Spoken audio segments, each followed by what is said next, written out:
Joining me live via Skype is Junbei Liu from Tribeca Investment Partners.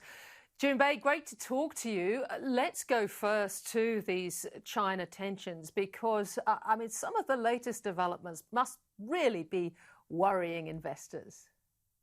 Look, it has been. We have noticed quite a fair bit of selling across stocks that has all that China exposure.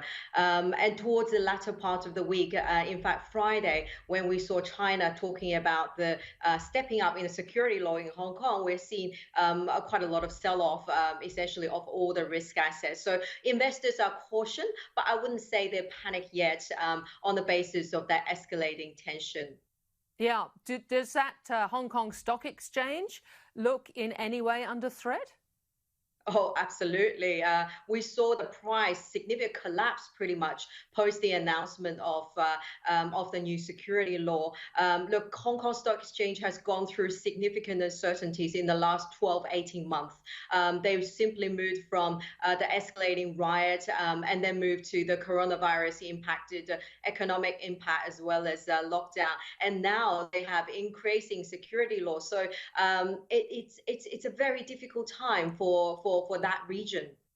Right. Look, more broadly, with the US-China tensions, it's of course come back here.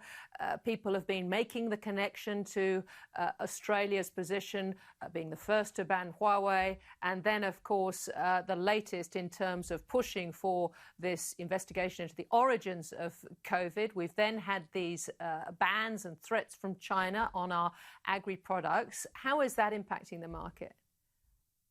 Look, the market is somewhat taking it cautiously, of course, but investors are not panicking simply because at this point, the market valuation has been impacted by the sell-off more related to the coronavirus sort of lockdown. So market investors are still scouring for opportunities to gain leverage to the now possibility of lifting of the lockdown. Now, but of course, this is represent a tail risk that investors are cautious of. For the sectors in agriculture across the sectors that's exposed to China has definitely seen a little bit of a weakness. But I would say investors still very constructive, waiting for the next step, really. Exactly. Well, let's go to the next step because, of course, we had the bottom of the market as we're reading it now on March 23. Since then, it's been slowly creeping back up, although we had a little bit of a go the other way on towards the end of last week.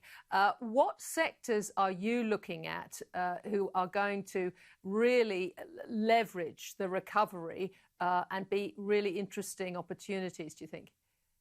Oh, absolutely. We're seeing so many opportunities and particularly sectors that will experience a V-shaped recovery. People keep talking V-shape, U-shape, L-shape, so many different shapes. But the true V-shape are the companies that will directly see that pick up after lockdown lift up. So things such as Transurban, things such as Ramsay Healthcare, a lot of these businesses have very defensive earnings stream. The reason share price has come down 20, 30, or even 40% is because they couldn't operate. There was no cars on the road. But guess what happens when the lockdown gets lifted? People start driving. If anything, we actually start seeing traffic coming back very quickly. And at the initial stage, people won't catch public transport. So you might even see congestion. So, for these defensive businesses, the earning will come back very quickly. Retailers, you'll see quite a bit as well, simply because people being locked inside the house, they're really, I wouldn't use the word dying, but really rushing to go out and spend a little bit of stimulus that they were given by the government to keep. So and entertainment might benefit a little bit, such as the hotels, hotel won't be open. It will be the cafes that you will see a bit more foot traffic. So initial stage of the lifting of lockdown, you will see these businesses seeing early sign of recovery.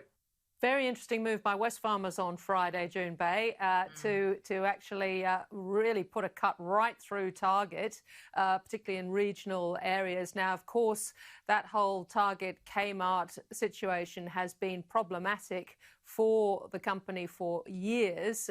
Do you think this was an opportune time during the pandemic to actually really pretty much shut a good part of Target.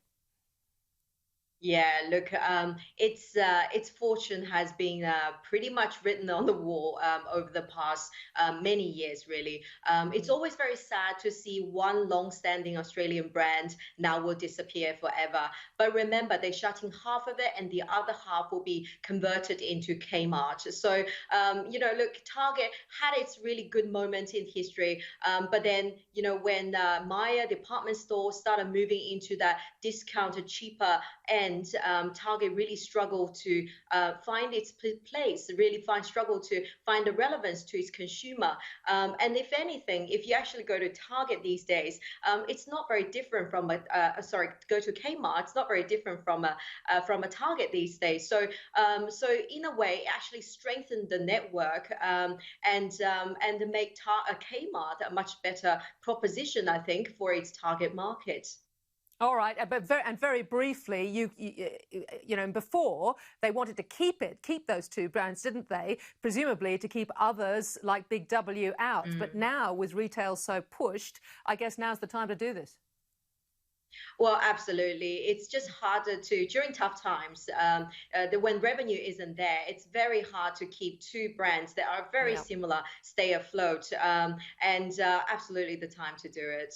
All right, Junbei Liu, been great to talk to you. Thank you very much.